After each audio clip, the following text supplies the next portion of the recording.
Kalau udah ribuan yang datang ke sini, insya Allah Allah akan catat pahala mereka menjadi pahala kita semua yang ada di sini. Allahumma amin ya Allah ya Rabbal alamin.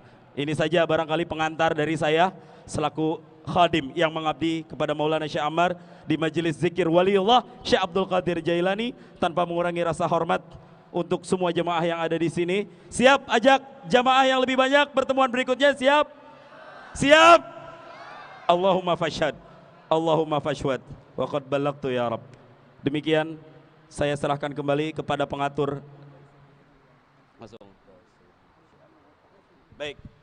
Untuk berikutnya kita sama-sama dengarkan tausiah dan nasihat yang akan menjadi momen spesial di mana majelis ini kami juga persembahkan untuk doanya sekaligus menjadi haul kepada murabbi ruhina, guru kita yang telah wafat, yang telah mendahului kita 1 tahun yang lalu, Habib Ali bin Abdurrahman As-Segaf, yang kita semua kemarin hadir bersama-sama, juga bertemu dengan Habib Muhammad sebagai saudara-saudara beliau, zuriat Rasulullah, yang kita berdoa mudah-mudahan Allah tempatkan guru kita di tempat yang terbaik di sisi Allah Subhanahu wa taala. Amin ya Allah ya Rabbal alamin. Acara berikutnya nuqaddimul fursa lil Habib Muhammad bin Abdurrahman As-Segaf alaihi fal yatafaddal mashkura. Saya mau jalan duluan, dia mau jalan kan ada acara. Oke, baik. Untuk berikutnya Al-Habib meminta agar sebaiknya Syekh Ammar yang didahulukan tanpa mengurangi rasa hormat. Kesempatan langsung kami berikan ila khadim hadzal majlis wal musyrif hadzal majlis waliullah Syekh Abdul Qadir Al-Jailani Maulana Dr. Sayyid Syekh Ammar Azmi Ar-Rafati Al-Jailani alaihi fal yatafaddal mashkura.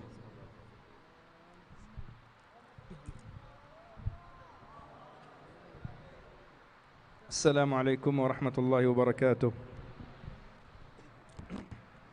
Assalamualaikum warahmatullahi wabarakatuh. Alhamdulillah wassalatu wassalamu ala sayyidina wa habibina wa qurrati uyunina wa syafi'ina وحامل لواء الحمد سيدنا محمد صلى الله عليه وعلى آله وصحبه وسلم. وبعد، سيدي الحبيب المحبوب الداعي إلى الله الحبيب محمد بن عبد الرحمن السقاف، الشيخ فخر الرازي ما شاء الله صاحب الصوت الذي دائما نحب نسمع صوته في مجلس نور المصطفى، والأكارم المفضل والمكرمون، نسأل الله تبارك وتعالى أن تكون فاتحة هذا المجلس فاتحة خير إن شاء الله. Diterjemahin nggak? فهم bahasa Arab? Paham bahasa Arab, Pak?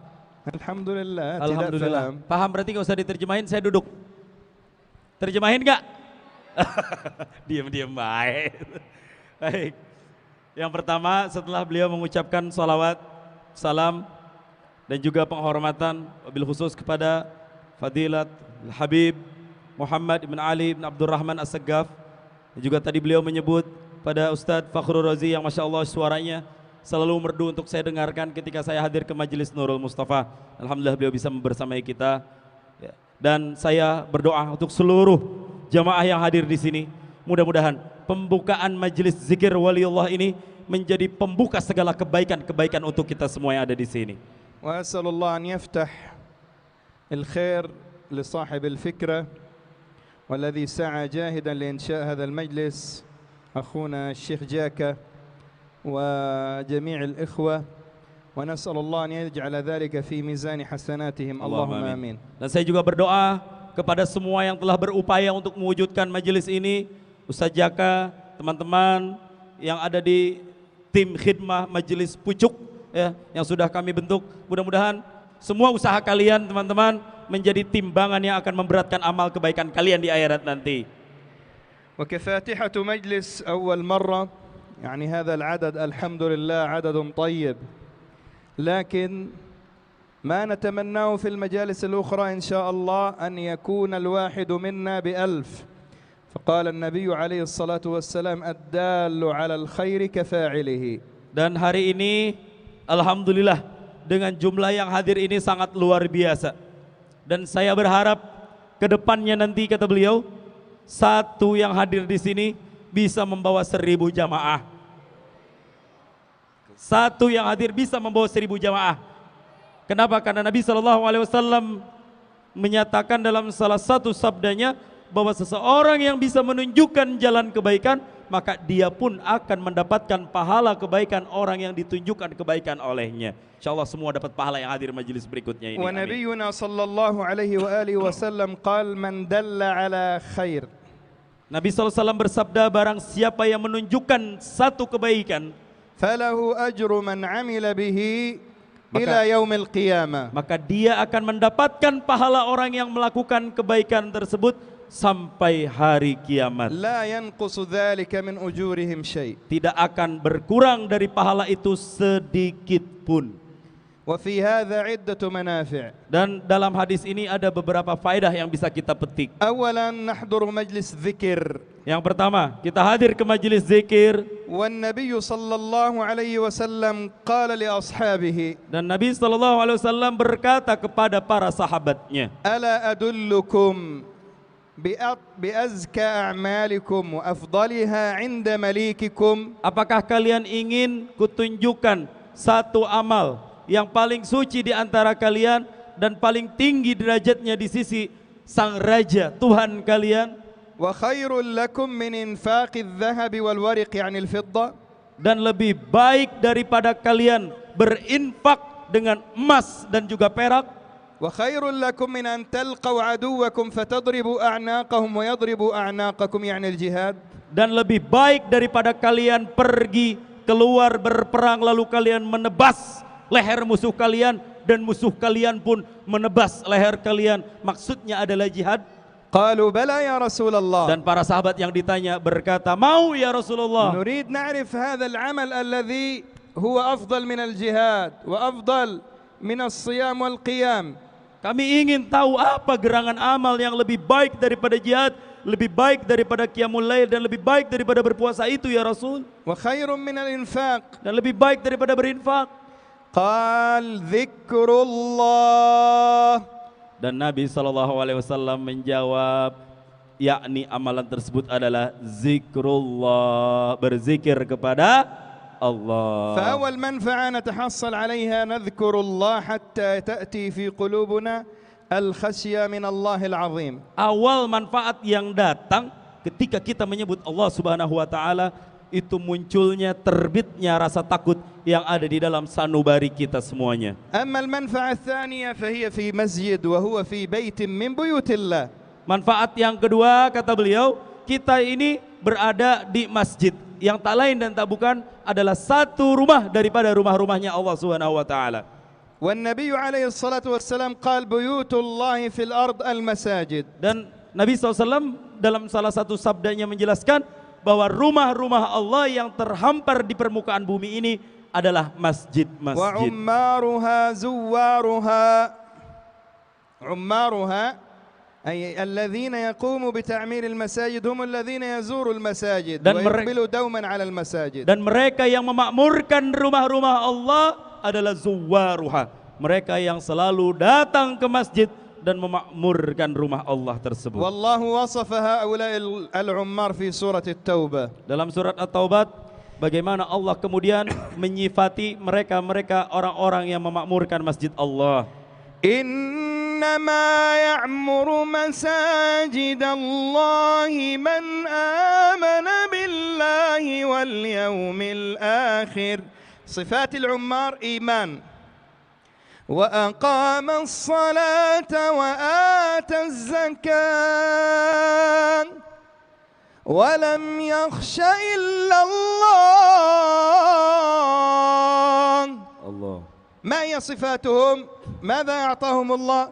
فعسى أولئك أن يكونوا من المهتدين.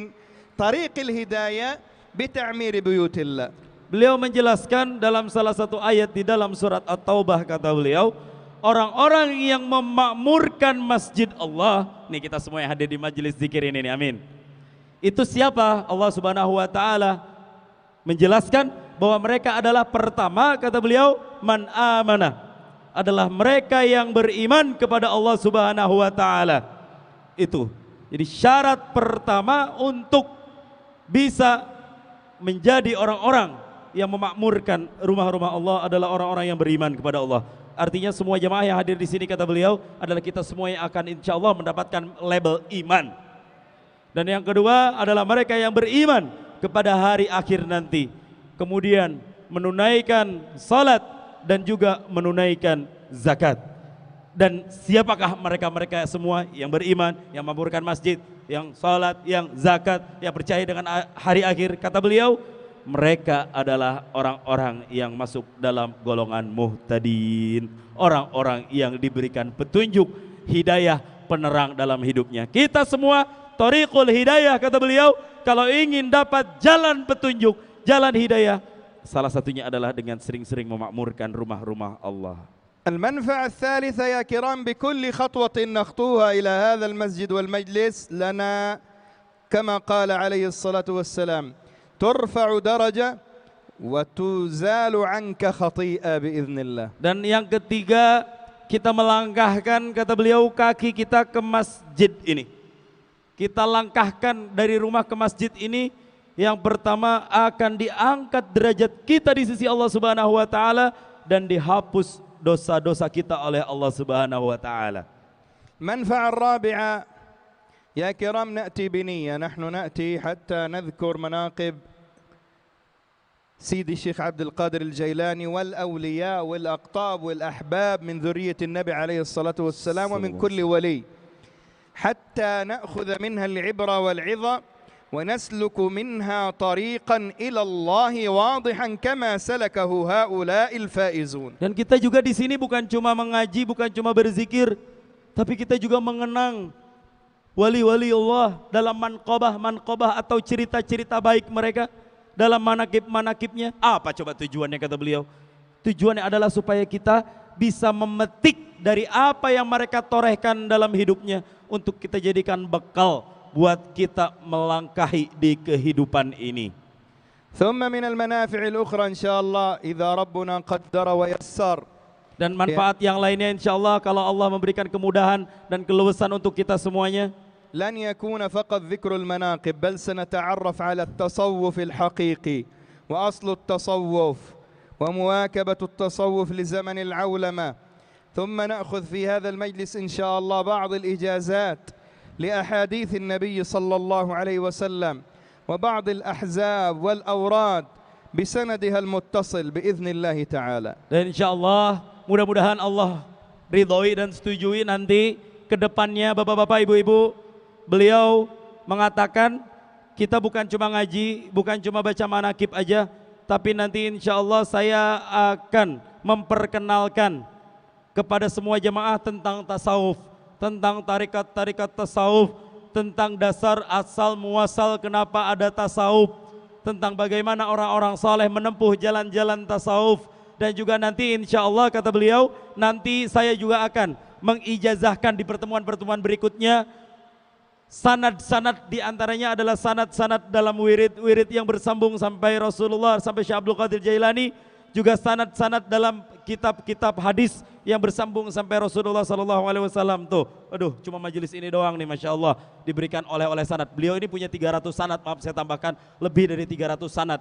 Yang datang ke sini rutin insya Allah dapat barokah sanad dalam hidupnya melalui wasilah beliau. Wa ma'na sanad yani anta satakun muttasil bin Nabi alaihi salatu wassalam. Makna sanad, sandaran atau ketersambungan, transmisi, ketika kita nanti bersambung jalur kita langsung sampai dengan Rasulullah sallallahu alaihi wasallam. Wan Nabi sallallahu alaihi wasallam qala tuba liman ra'ani wa ra'a man ra'ani wa ra'a wa ra'a man ra'ani, fa anta ta'khudh ijazat insyaallah باذن الله, اجازات الى رسول الله في الحديث الى 27.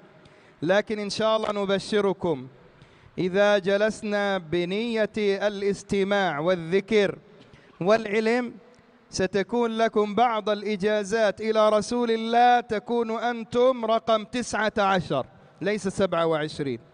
Nah, beliau menjelaskan, apalagi kita juga, beliau tidak menyebut secara eksklusif untuk dirinya, tapi juga insya Allah kita juga akan dihadiri oleh keturunan-keturunannya Rasulullah. Salah satunya adalah guru kita Al-Habib Muhammad As-Segaf yang ada di tengah-tengah kita. Kita melihat wajah beliau. Rasulullah SAW bersabda, "Tuba, berbahagialah mereka yang ra'ani, melihatku." Kemudian melihat mereka yang melihatku. Kemudian melihat mereka yang melihatku, terusnya sampai dengan beliau. Itu tuh ketersambungan kita dengan duduk bersama zuriatnya Rasul. Karena beliau kan melihat daripada ayahnya beliau sampai Syekh Abdul Qadir Jailani, sampai dengan Rasulullah SAW. Saya yang ke-27 dari keturunan orang tua saya. Insya Allah semuanya juga akan bisa menjadi yang ke-28 atau mungkin yang ke-29. Amin. Dekat loh jalurnya ini. 19 إلى رسول الله. 19. في بعض الأحاديث صحيح بخاري وغيرها أنا 18 أنتم تكونوا 19. Dalam beberapa sanad kitab yang saya punya, seperti kitab hadis, saya mendapatkan sanad yang ke-17 dan jamaah nanti akan menjadi yang ke-8. Maaf, saya ke-18, jamaah yang ke-19 insya Allah. Itu dikit loh, sanadnya masih Ali. Ya, sanad Ali kalau ngaji ilmu hadis ya. نريد بهذا المجلس أن يكون الذكر مصاحبا له العلم. Makanya saya ingin majelis ini kita datang bukan cuma zikir, bukan cuma baca maulid, tapi niat datang ke sini juga untuk menuntut ilmu. لأننا سنشرح إن شاء الله في المرة القادمة من تصوف ولم يتعلم فقد تزندق ومن تفقه قبل أن يتصوف فقد تفسق ومن تفقه وتصوف فقد تحقق. نريد أن نصل إلى الحقيقة الكاملة للشريعة وللحقيقة التي هي الإحسان أن تعبد الله كأنك تراه. Nah, makanya saya juga ingin semua jamaah yang tercinta yang hadir di sini, saya pengen semuanya juga bisa mengenal tasawuf, bisa mengenal fikih, ilmu.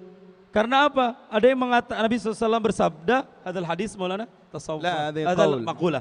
Ada pepatah mengatakan bahwa barang siapa yang mempelajari tasawuf, tapi dia tidak mempelajari fikihnya, maka orang tersebut sama dengan zindik. Dan barang siapa yang mempelajari fikih, tapi dia juga tidak mempelajari tasawuf, maka orang tersebut yusawi fasik. Tapi barang siapa yang mempelajari tasawuf, barang siapa yang mempelajari fikih, kedua-duanya, maka dia akan mendapatkan hakikat yang sampai pada Allah Subhanahu wa taala. والمنفعة الأخيرة إن شاء الله يكون في هذا المجلس دائما حاضرين حبائب ذرية النبي عليه الصلاة والسلام ترون فيهم دم رسول الله صلى الله عليه وسلم فهم من دم رسول الله صلى الله عليه وسلم. وبهذه تتحقق لنا أكثر من 6 منافع نكون فيها إن شاء الله من أهل الرفعة وأهل الفوز والفلاح. أسأل الله العظيم أن يجعلنا وإياكم من أهل الدوام على هذه المجالس، وأن يرزقنا وإياكم حسن القول وحسن العمل، ويرزقنا وإياكم أن يجعلنا وإياكم من المقبلين على ذكره وعلى ذكر الأنبياء والمرسلين والصالحين والأقطاب والنجباء والأولياء والأحباب، ويجعلنا ويرزقنا وإياكم أن نحشر معهم يوم القيامة. هذا والعفو منكم، ثم السلام عليكم warahmatullahi wabarakatuh. Waalaikumsalam warahmatullahi wabarakatuh. Dan yang terakhir, beliau juga mengatakan, apalagi kita hadir ke sini, insya Allah kita juga akan bisa melihat darah-darahnya Rasulullah, keturunan-keturunannya Rasulullah yang selalu membersamai kita di dalam majelis-majelis ilmu. Insya Allah dengan menatap mereka, dengan bermuajahah dengan mereka, insya Allah ini akan menjadi barokah untuk hidup kita yang ada di sini semuanya. Amin. Ya Allah ya Rabbal Alamin. Dan yang terakhir beliau berdoa, dan tidak saya terjemahkan doanya. Intinya kita berdoa, mudah-mudahan doa yang didoakan oleh beliau diijabah oleh Allah Subhanahu wa taala untuk kita semua yang ada di sini. Amin. Ya Allah ya Rabbal Alamin. Terima kasih Musyrif hadzal majlis Maulana Syekh Ammar